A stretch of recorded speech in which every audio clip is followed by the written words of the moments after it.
नमस्कार, मैं doctor Dev Pandey, researcher and consultant optometrist, joint secretary Indian optometry federation.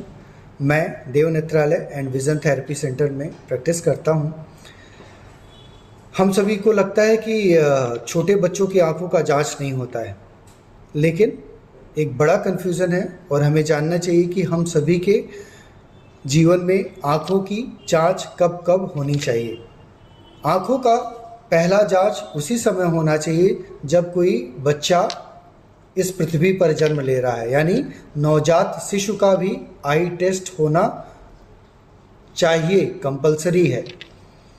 दूसरा पड़ाव जब वो 3 साल से 5 साल के बीच में हो, क्योंकि माना जाता है कि 4 साल की उम्र तक उसके आई बॉल का, ये जो आई बॉल है इसको आई बॉल कहते हैं, आई बॉल का विकास होता रहता है।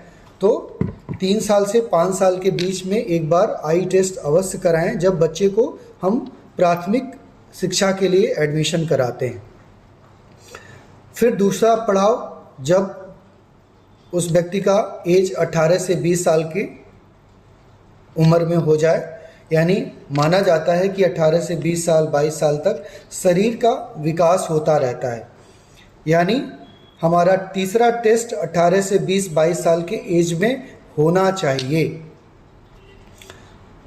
उसके बाद जो चौथा पड़ाव आता है जब हमारी एज 39, 40, 45 यानी 39-40 के बाद जब हम दूसरे तीसरे पड़ाव में पहुंचते हैं अपनी उम्र के, तब हमारा एक बार आई टेस्ट होना चाहिए, क्योंकि लगभग सभी लोगों को रीडिंग में प्रॉब्लम होने लगती है, पास के नज़र में दिक्कत होने लगती है।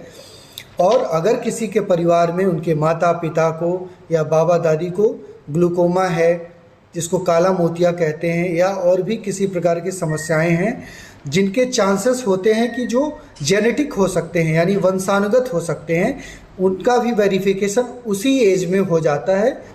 पांचवा पड़ाव हमारे जीवन में आता है जब हम 55 या 50 के अबव हो जाए, 50-55 साल का उम्र क्रॉस करने लगें, तब हमारा एक रूटीन चेकअप होना चाहिए, क्योंकि तब तक हमारे शरीर में कई प्रकार का उम्र वाला फैक्टर आने लगता है, जिसके कारण से मोतियाबिंद होना, मैकुलर डीजनरेशन के चांसेस या अन्य प्रकार की समस्याएं, पर्दे की समस्याएं होने के चांसेस बढ़ जाते हैं।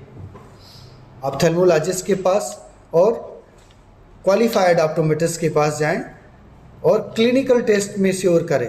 अगर आपको चश्मा भी लेना हो तो क्लिनिक पे जाइए, न कि किसी भी ऐसे फॉर्मेट पे। नमस्कार, धन्यवाद।